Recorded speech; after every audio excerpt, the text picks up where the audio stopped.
I spend hours trying to understand why many leaders would do this in their organization, and I found out a working theory. Therefore, I indulge you to listen and learn and find out tips on how you can boost your own leadership style in your own organization.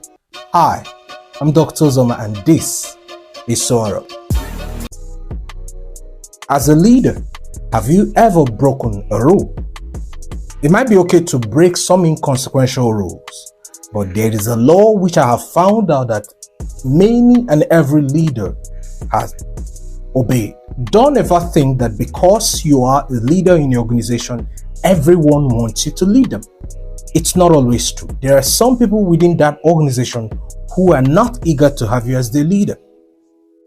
Now you remember the man in the Bible in Luke 19.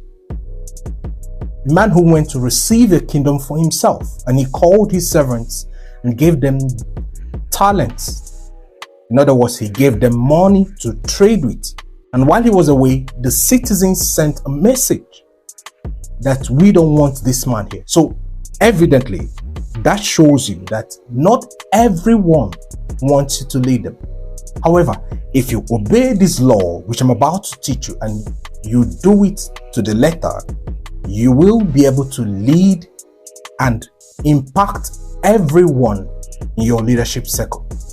The pros of this law is that you would learn those who are willing to earn your commitment as their leader. In other words, you will be able to know where to disseminate your energy and not dissipate it everywhere. I call it the law of hundreds. It states that only 100 of your people will be willing and dedicated to go the extra mile for you. So you know where exactly to dissipate your energy. Now, I'm not saying you shouldn't commit to others, but what I'm saying is you should commit more to these people because they have shown you again and again that they deserve your leadership. The great leader Jesus had many followers, but he knew he had to concentrate and commit more to the three men who went with him. They went with him to the wedding feast, they went with him to the mountain, they went with him everywhere. They sat next to him at the table. The same thing with Gideon. Gideon knew he had to commit to this 100 men, not to everyone. When you commit to everyone, it looks as if you have no focus, because in this group, in this large organization that you're leading, there will be people who are not willing to go the extra mile. There are those who will be only willing to take all the glory for the work done. There are those who are only going to push you down. They're never going to commit to building the organization that you're leading. So committing to every one of them is a foul play. Gideon started with 32,000 men, but at the end of the day, he had only 100 of that number who were willing to go to battle with him.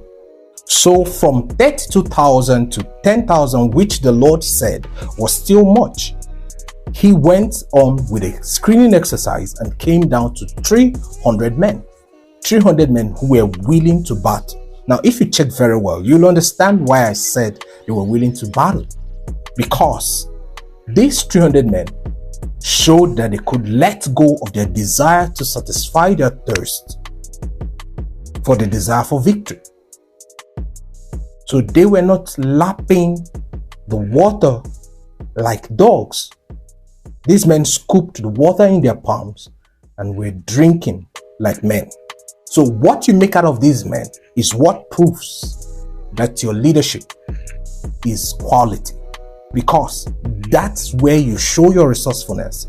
It is when you begin to take this crop of men and make out something very, very delectable that you can prove to any and everyone that you have a good leadership style.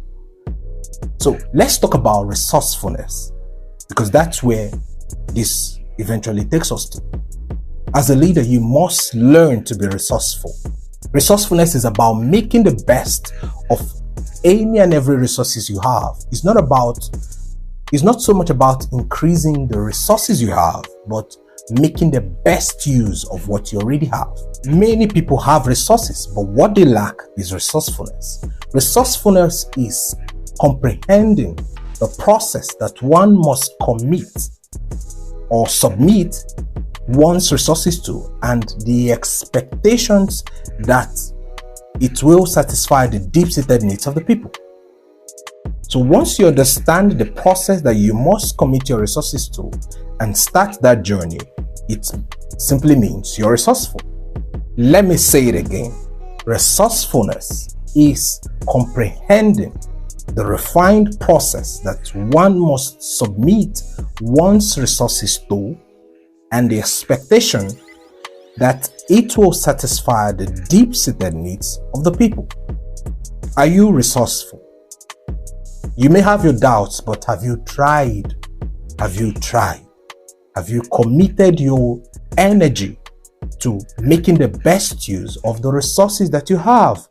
Even the fact that you have a few people in your team is enough to engineer your resourcefulness. Knowing those who should be part of your team is part of resourcefulness. You should know that and commit yourself to that. Please share this video and give a thumbs up to this video. Don't forget to hit that notification bell till I come your way next time. Peace.